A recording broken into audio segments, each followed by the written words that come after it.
Hello everyone and welcome to NASCAR.com Studio 3. I'm Jonathan Merryman, joined by a very special guest, Kyle Busch. Kyle, you're down here at the Hall of Fame today. Tell us what you had going on and who you were able to honor today. Well, really it was a cool and special program that NASCAR does with the NASCAR Salutes program.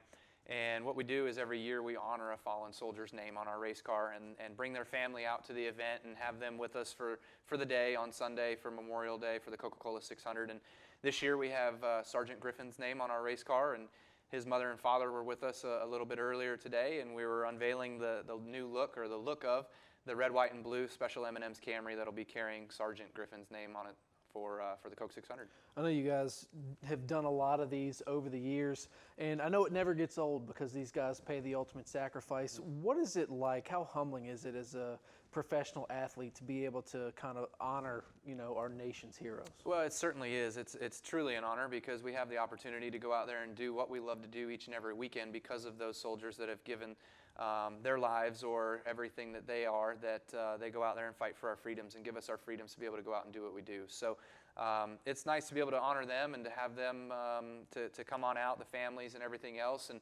we've got many of all 5 branches of the military that always come out to the Coca-Cola 600, and they do the pre-race ceremonies and things like that with all of those men and women that are there. So really, it's NASCAR does it better than anybody else on being able to honor our military. Coca-Cola 600, our longest race of the year. It's a box you were able to check off last year. Where does that stack up in kind of bucket list items, on your career checklist? It's up there for sure. It's a big one. With Bristol Sweeps and Southern 500 and Coca-Cola 600 and the Brickyard 400s that I've won, obviously all of those are really, really big special moments to me. And so, for what the Coca-Cola 600 finally meant too, and being able to check off the list of being able to win at every single active track was really cool as well. That was certainly a double whammy there in 2 races, or in 1 race. And look forward to the next one. We got the Daytona 500 to win, but first and foremost, we think of every week coming up next, and that's what we got to focus on now. I know you guys, from a mental standpoint, you want to win every single race. Are the nerves any differently now, that you'll go into that race knowing that you've won it before, knowing that it's not over your head, oh, this is the only place I haven't won at in a Cup car? I would say that those thoughts certainly cross your mind. I would say years ago, they would get to me a little bit more. They'd make me a little bit more nervous or something like that, or I would over try and drive too much or drive too hard over my car or whatever it might be. But years lately, with Adam Stevens and having him on my box and having him be able to help coach me and get me through some of these races. We've won a ton of races together over the course of the last 4 or 5 years. So I don't feel those anymore. I just feel like you got to let the race kind of play out, let it come to you more times than not. All right, 2019 shaping up to be pretty special for you so far. Obviously, 200 wins, probably one of the biggest things you've ever accomplished in the sport. But you tie with Lee Petty with 54 Cup wins. You're on a streak right now of 11 races, finishing inside the top 10.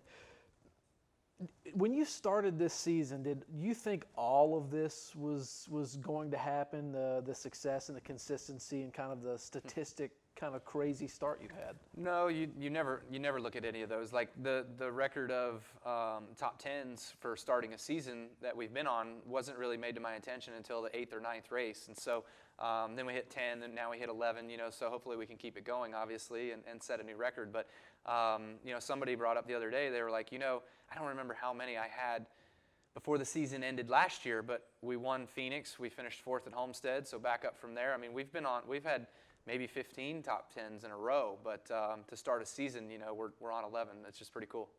That stat kind of blows my mind because you've been through the Daytona 500, you've been through Talladega, Dover Spring, never your best racetrack, and it's still intact. So how far do you think this could potentially go?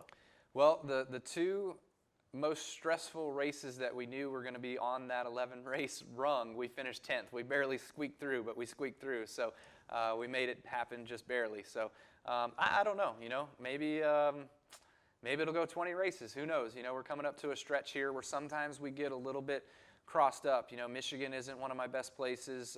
Pocono's been pretty good for us. Sonoma is hit or miss for us. I'm either really good or really bad at Sonoma. So who knows? We'll see. How tough is it? I mean, you make it look easy. I think that's why you get booed so much too, because it's just effortless for you. I think people like to see a guy fight for it, but how tough is it? Oh, we had plenty of fighting this weekend, trust me. Well, how tough is it behind the wheel of the race car? Because some weekends, like at Bristol, it just seems like you just go out and you can win. Yeah, I mean, I don't know. It's not always easy, and it's not as easy as it looks. Some races are better than others, obviously, but fact of the matter is you just got to put your head down and dig, and you got to do that from lap 1 when you get to the racetrack. You got to be ready and focused and prepared as much as you can be in order to be able to make sure that you're giving the crew the right information and to be able to set up for the right opportunities that's going to present itself in the race, knowing years past, having the history and having the knowledge and experience that I have. I'm a little bit ahead on that than some of the other drivers maybe. And that just kind of gives me and Adam a better chance of being able to have a good race day on Sunday. Your relationship with Kansas Speedway, early on, not that great. Something clicked. You're on a run of 8 top 10s there. So what's the outlook there, and what changed at that racetrack for you? Not sure what changed. I think the last couple times there I was with Dave Rogers, we finally started clicking on it. We finished 5th, we finished 4th, whatever it was. And then ever since I've been with Adam, it's been closer to the front. We've been 3rd, we've been 2nd. We won a race, we've been 2nd. We finished 3rd. So we've been clicking off some top 5s. We're close up front. We have chances to win. I think also when the repave hit Kansas, that's when it threw me for a loop. I don't do very well on repaves, and so it took a couple years for it to age, and now it's kind of cycling to its 5th, 6th year, I think, on the pavement. Now it's starting to widen out. You can use all of the racetrack. You can go bottom to the wall. And when racetracks get like that, it lends itself to being more racy and not just having to ride in line. I'm on your radio a lot on race weekends, and I find it interesting that I feel like you give maybe the best feedback in the Cup Series in terms of how Adam can help adjust that car for you. When a race like Kansas starts in the daytime, ends at nighttime, how much more does that kind of tax you mentally behind the wheel of, driving the race car but still keeping on top of what's going on in that car? Yeah, it's tough. I mean, we look at the Coke 600 the same way, right? You got to start during the day, you end at night. So you kind of have to have enough adjustability built in your race car to be good at the end for sure, but you want to be good all day long. You want to be able to make up those positions early, especially with stage points now. You want to qualify up front. You want to try to get those points early if you can. And that's what's been our biggest help these last couple of years of making it through the playoffs, is having enough of those bonus points built up that we have a cushion.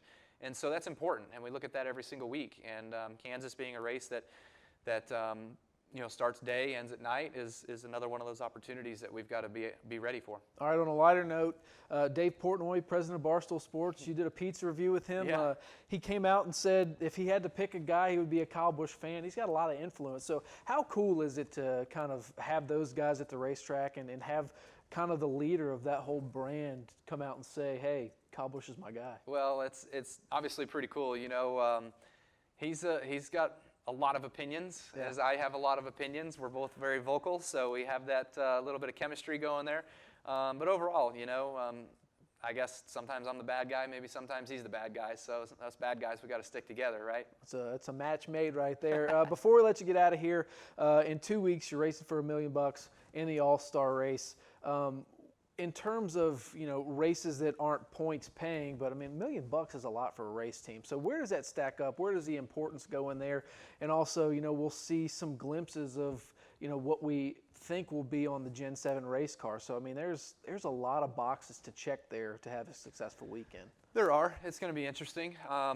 The All-Star Race is always a place or a race that can lend itself to checkers or wreckers, I guess. A lot of guys are going for broke. They'll go for anything that it takes in order to try to score that $1 million. And I've done that my fair share of times of wrecking out or hitting the wall or crashing, whatever it might have been. And, so with given that opportunity to chase after $1 million, you put it all out there. You put it all on the line. You drive over the limits of the car, the tire, your equipment, and you also got to rely on your pit crew to do the same thing. So sometimes you get yourself in trouble. I know Joe doesn't like to pay for torn up race cars, but if it's on the line for $1 million, is he a little more lenient? Depends on how close you get, I think. I think the year that Denny and I roughed each other up and I got in the wall and Denny still didn't win, I think he was pretty pissed. Gotcha. All right, Kyle, we appreciate your time. We appreciate you guys watching. Make sure you catch him on track this Saturday night, 7:30 p.m. Eastern Time at Kansas.